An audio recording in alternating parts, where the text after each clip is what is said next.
ঘন ঘন লোডশেডিং, বাড়তি সুতার দাম, শ্রমিক সংকট আর ঋণের বোঝাসহ নানা সংকটে ধস নেমেছে সিরাজগঞ্জের ঐতিহ্যবাহী তাঁত শিল্পে।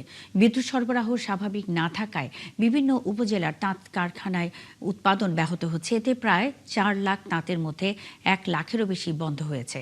কাজ হারিয়েছেন কয়েক লাখ শ্রমিক। সংশ্লিষ্টরা বলছেন, উৎপাদন খরচ বাড়লেও সে অনুযায়ী মজুরি বাড়ানো যাচ্ছে না, ফলে দিশেহারা কারখানার মালিক ও শ্রমিকরা।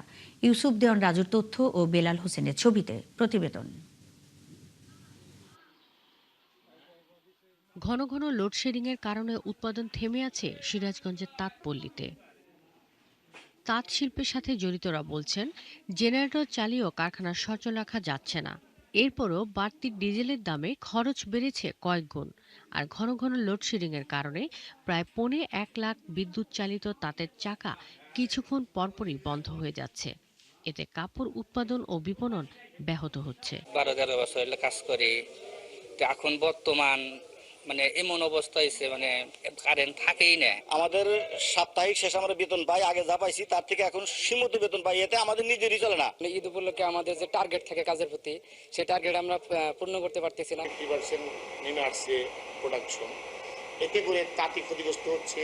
আমাকে জেনারেটর দিয়ে শাড়ি বানাইলে যে প্রোডাকশন করি তার 4 গুণ খরচ হচ্ছে।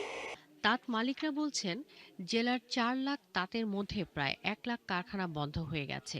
এতে তাদের সাথে সাথে ক্ষতিগ্রস্ত হচ্ছেন এই শিল্পের সাথে প্রত্যক্ষ ও পরোক্ষভাবে জড়িত প্রায় ৪ লাখ শ্রমিক। সারাদিনে যদি মনে করেন যে আধা ঘন্টা থাকে, 2 ঘন্টা থাকে না কারেন্ট। বিদ্যুৎ না থাকার কারণে আমাদের টার্গেটটা ফিল আপ হয় না। টাকা না হলে আমাদের বাল বাচ্চা মনে করেন যে চালানো কষ্ট। কিন্তু যারা ছোট ছোট তাঁত শিল্প আছে তারা অচিরেই ধ্বংসের মুখে পড়ে যাবে। আর ব্যবসায়ীরা বলছেন, কাঁচামালের দাম ও শ্রমিক সংকটে ধ্বংসের পথে তাঁত শিল্প। লোডশেডিং এ সবচেয়ে বেশি ক্ষতিগ্রস্ত হচ্ছে উৎপাদন ভিত্তিক মজুরিতে কাজ করা শ্রমিকরা। এই অবস্থায় স্বল্প সুদে তাঁত লোনের দাবি জানিয়েছেন তারা। একটি তাঁত ব্যাংক অত্যন্ত গুরুত্বপূর্ণ দরকার।